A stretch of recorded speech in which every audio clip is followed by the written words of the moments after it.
एक महत्त्वाची अपडेट गोपीचंद पडळकर बोलतात, आपण थेट जाऊयात। तसा नुसता फॅन नाही आहे, त्याच्या छातीवरती शरद पवाराचा गोंधन आहे, टॅटू आहे।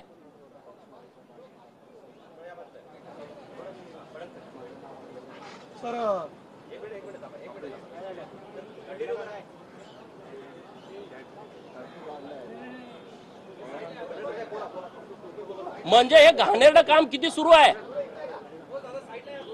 हे मला वर्षभरापूर्वी भेटले होते।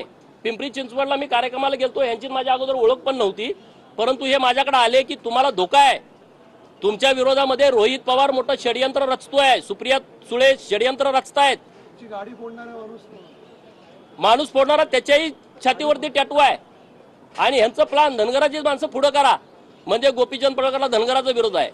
हा जो आता जो विषय वाग्यात चालला, हेच प्रकरण, अशी षडयंत्र ही लोक रचतायत।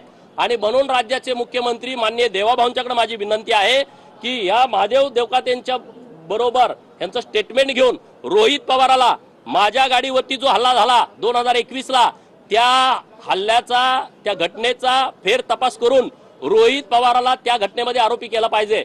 आज जे माझ्यावरती अटॅक करण्याचा जे मला अधिकाऱ्यांनी सांगितलं, ती गोष्ट 100% खरी असणार।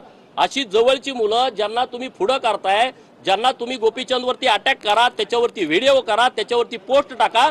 माझ्यावरती जेवढ्या पोस्ट टाकलेत तेवढ्या सगळ्या पोस्ट रोहित पवारांनी करायला सांगितलेत। हे अशा पद्धतीने व्हिडिओ करा, अशा पद्धतीने आरोप करा आणि जयंतीच्या कार्यक्रमात जाऊन दंगे करा, जिथं कुठं धनगर समाजाचा कार्यक्रम आहे तिथं जाऊन तुम्ही दंगे करा, ही तुमची वृत्ती। देवाभाऊनी हे काल खरं प्रकरण समोर आणलं, रेकॉर्डवरती आणलं, तोंड बंद झालं, म्हणजे बोलायचं यार काय बोलतोय, तुला तोंड आहे बोलायला? जो आजोबाचा विषय आहे तोच हा पुढे चालवतोय आणि या विषयामध्ये आम्ही शांत बसणार नाही। या विषयाला सातत्याने आम्ही विरोध करू।